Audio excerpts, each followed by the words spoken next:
Alamin ang latest weather update ngayon dito sa Sir Aris Official Weather News Today. Kung makikita po natin, meron tayong dalawang weather system na nakakaapekto dito sa ating bansa.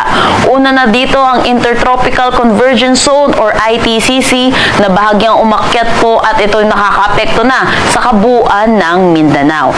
Dahil dito, asahan po natin makakaranas ng maulap na papawiri na may mga kalat-kalat na pag-ulan dito sa may Zamboanga Peninsula, Bangsamoro, pati na rin dito sa may Soc-Sargen, Davao Oriental, Davao del Sur at Davao Occidental.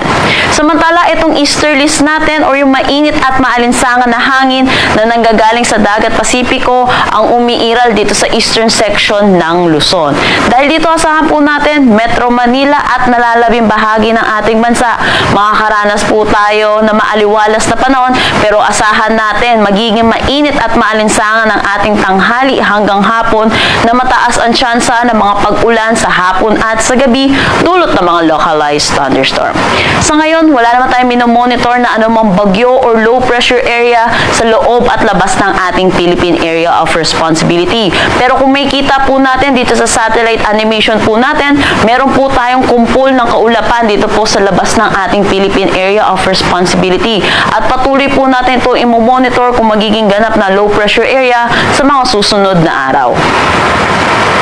Para naman sa magiging panahon natin bukas dito sa Luzon, kung makikita po natin, magiging maaliwalas pa rin ang ating panahon. Pero asahan din po natin ang mga panandaliang pag-ulan sa hapon at sa gabi dulot ng mga localized thunderstorms.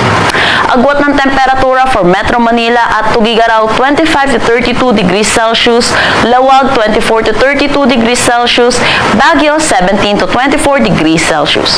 For Tagaytay, asahan natin ang 23 to 31 degrees Celsius at Legazpi 25 to 33 degrees Celsius. Kung may kita na naman po natin, magsishifta naman po yung ating Intertropical Convergence Zone at ito yung magdadala ng mga pag-ulan dito sa may Zamboanga Peninsula, pati na rin dito sa may Bangsamoro.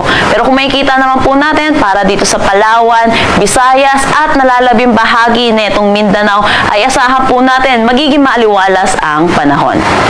Agwat ng temperatura for Puerto Princesa at Calayan Islands, 25 to 32 degrees Celsius. Para naman dito sa Iloilo, 25 to 33 degrees Celsius, Tacloban 26 to 32 degrees Celsius. For Cebu, asahan natin ng 25 to 32 degrees Celsius. Para naman dito sa Cagayan de Oro, 24 to 32 degrees Celsius, Zamboanga 25 to 32 degrees Celsius at Davao 25 to 33 degrees Celsius.